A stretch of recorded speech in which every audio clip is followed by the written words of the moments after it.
Hi, I'm AJ. My name is Ayana, and this is our rig, Sweet Bee. Come on inside.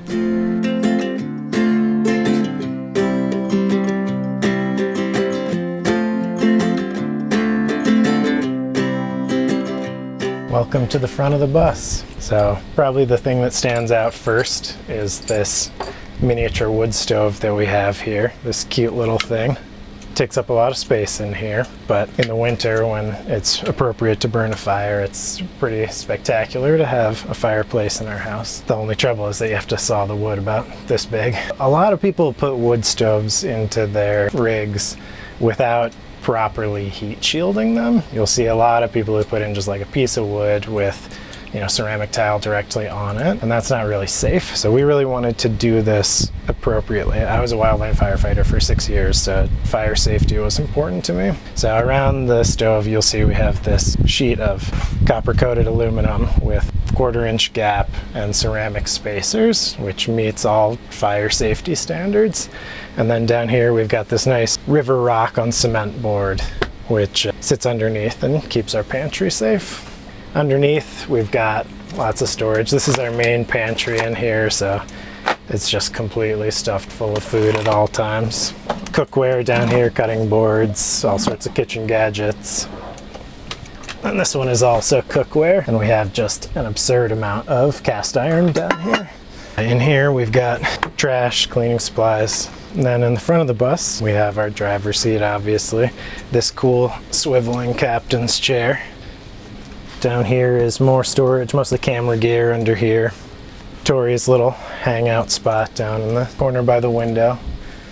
And then up top is where we keep all of our electric. So in this little cabinet, we've got 300 amp hours of lithium batteries, our charge controller, our inverter, trickle charger, all connected to the solar up top.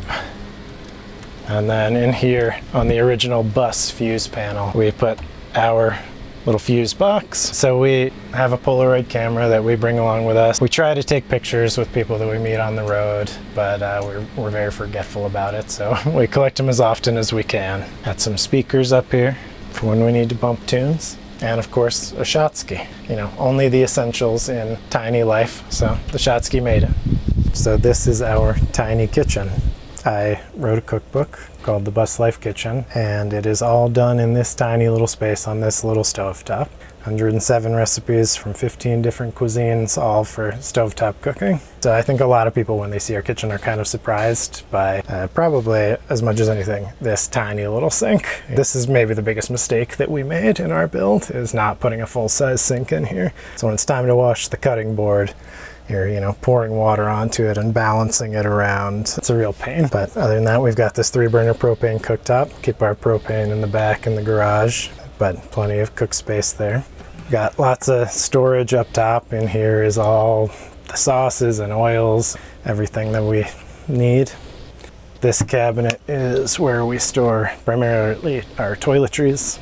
Down here, got silverware, cutlery, cooking tools. This is the very hard to open junk drawer. Can't get it open right now. Just a perfect example of how junk drawers function. Plates and bowls in here. This is Tupperware and large mixing bowls. Over here we have a 70-liter Dometic trucking fridge, which does pretty well for us. 70 liters is, a lot of space.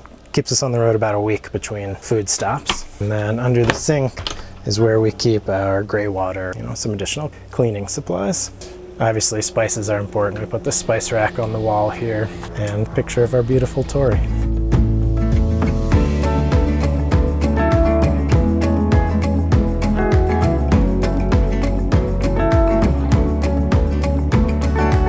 It actually came up on our very first date. We went on a blind date. We were introduced by a mutual friend. And it was the 4th of July, we had some cocktails, we went to watch the fireworks, and at some point in the night, Ayana asked me if I wanted to live in a van. And at the time, I really wasn't sure if our friend had just told her that I was kind of a dirtbag, or if she was asking me if I wanted to live in a van with her. So instead of answering, I just kissed her. But 3 months down the road, we owned this bus and decided that it was the right move to build it out together. Yeah, I think both of us are drawn to a life of unconventionalness and adventure and passion and inspiration, and this was the way to do that. Both of us really love traveling and being in the outdoors and exploring, and we were both looking into van life separately before we met, and so van life became bus life, and here we are 2 years later.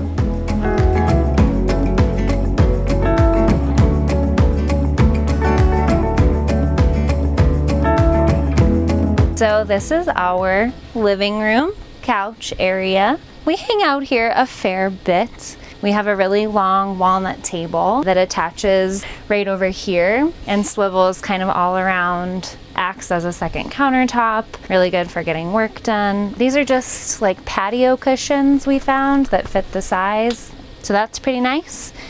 And then underneath our couch, we do have additional storage. So this is clothes, coats, things that we don't necessarily use all the time, but still want access to.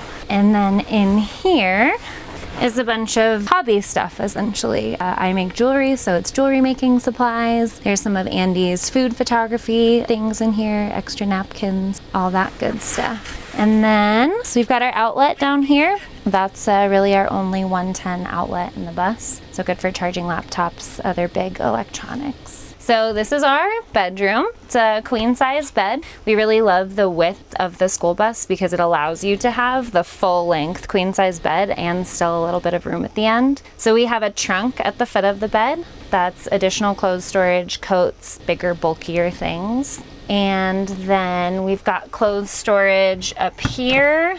These are mostly Andy's clothes. The bookshelf along the back is one of our favorite things, especially Andy. He's an avid reader. So probably like 3/4 of that is his. But we really like the accent in the bus, how it looks. Coming down to these drawers, this is my clothes storage. So I've got shirts in here.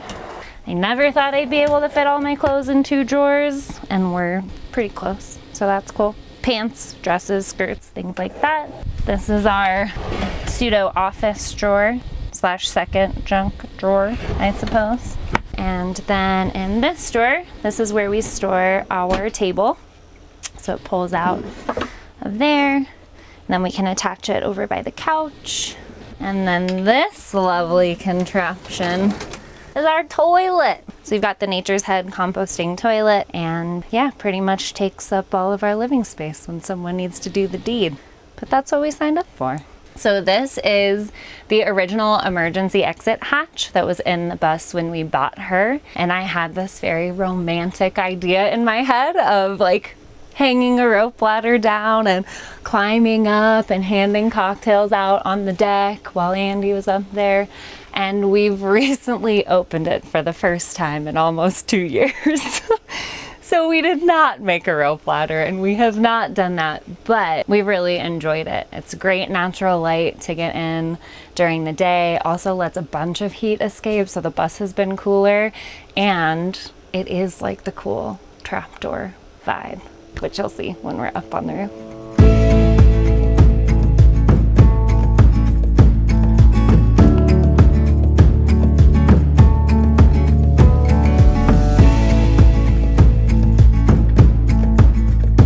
I think it is both a pro and a con, but bus life really forces you to live intentionally. So you're conscious of water use, electricity use, diesel use, how much you're using the restroom even. You are literally keeping tabs on everything that you're consuming as a human, how much trash you're creating. And I think that that's one of the best things because it allows you to live more intentionally, live more sustainably, and be participating in the world in a way that feels more ethical and aligned with where we need to be right now, at least in my opinion. But that's also a con because everything takes additional brain power and time and energy.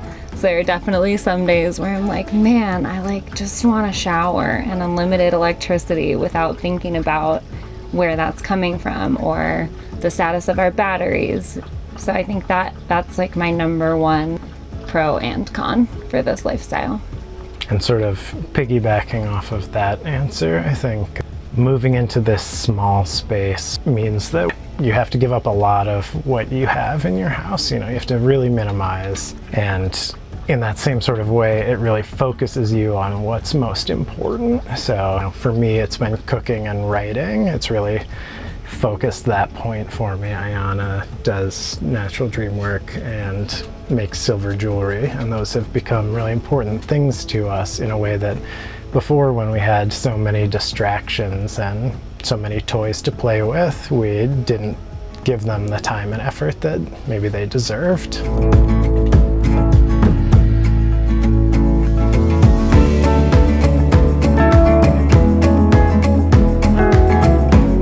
So essentially, this is like our second living room, right? It's one of the beautiful things about bus or van life or RV life is that we're doing this so that we don't spend all the time in our rigs and we are hanging out outside. So we've got a Coleman picnic table over here, really nice benches, seats for people pretty comfortably. Can thank the grandmother and the grandfather for that one. Behind it, we've got a jackery. We use that for just additional solar power to power the lights that are under our tarp. This awning is kind of a makeshift deal, all found on Amazon. It's just like tent tarp material and then extendable poles. We've used it a few times and it definitely gets the job done. When it's windy, it's a bit of a challenge, but otherwise does really well. And then we've got our twinkle lights, like any good Buslife account has. You know, add some nice ambiance and let us hang out after the sun goes down. We have our jerry cans of water. So we have 17 gallons of fresh water underneath the bed. This allows us to carry another 10 to 12 gallons, so it gets us a little bit further. And then our Yeti, which in the summer has been super nice. We've got ice in there. We don't keep the freezer part in the refrigerator. So any ice would be in here, and then just additional cool box space for produce and things like that. So yeah, actually probably one of the most unique things about this school bus is the door setup. So when we bought B, this was a handicap door for like one of the wheelchair lifts, and it came all the way over to here, so it was that wide. And then you can imagine like the regular school bus doors here with the like handle inside to pop them out. And we had a welder friend that helped us out, paneled over this so we were able to put the window in and also the passenger seat, and then cut our front door down about 6 inches so that we would just have a regular size door, but also extra 6 inches on the counter space in the kitchen. And then our handy dandy step, a lot of people like that, flips up for travel, flips down, makes it a little bit easier to get in and out.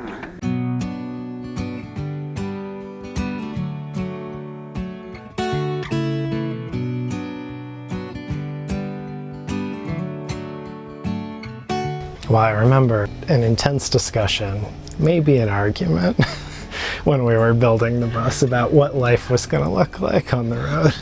And for me, it was important to have some period of time every day to work on writing and cooking and all that. And for Ayana, the initial dream was like pure travel bliss, which sounds fantastic, but is maybe not sustainable. And we've certainly found ourselves living more of a, we work a lot. We work at least 40 hours a week doing this, and we get to do it in beautiful places like we're parked right now. We get to have a different backyard every week, but it is definitely still a life where we do a lot of work. Yeah, I think sort of similarly. I had this assumption that like doing the minimalism thing and getting in the bus and taking off and hitting the open road would lead to some sort of like inner contentment or like some satisfaction with myself and my life. And it has in some ways, but more of what it's made clear for me is like the everywhere you go, there you are kind of thing, where like even in this bus in a beautiful place where, we are our own bosses and we get to dictate our own schedules, like sometimes you just wake up and you're pissed and you're grumpy and there's so much less to externalize that angst on when we're living this way, and yet the angst still exists. So I think that was something that I expected to be different and am now kind of coming to terms with, or have come to terms with.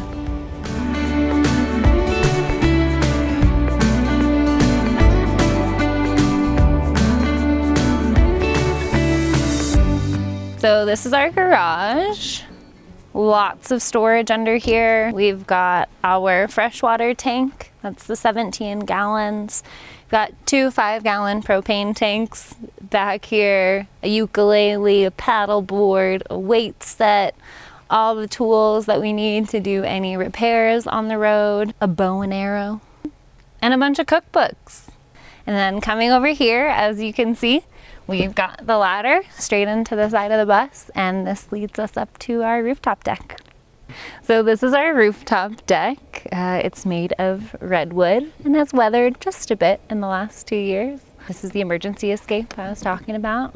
Cool little hatch. And then on this side we have 300 watts of solar up top. That's pretty much all that we need. And then our cute little chimney for the wood stove that Andy told you about earlier.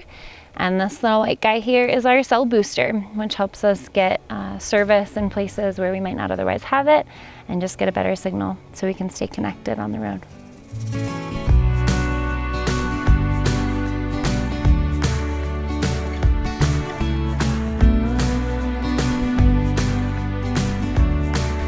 So you can follow along with our journey at thebuslifekitchen.com. You can buy my cookbook there. I'm also on Instagram at the.buslife.kitchen, and the cookbook is available on Amazon as well. You can follow additional Bus Life adventures at Let's Live Everywhere on Instagram. If you are interested in jewelry, we are the Sweet Bee Boutique. We've got a website and also an Instagram page. And if you're interested in natural dream work and what it can do for you, you can follow Ayana Michelle on Instagram or ayanamichelle.com. Thanks for coming along, coming to check out the bus. Hopefully we'll see you down the road. And if we do, definitely knock on the door. I'm sure you'll get a dinner invitation from this guy.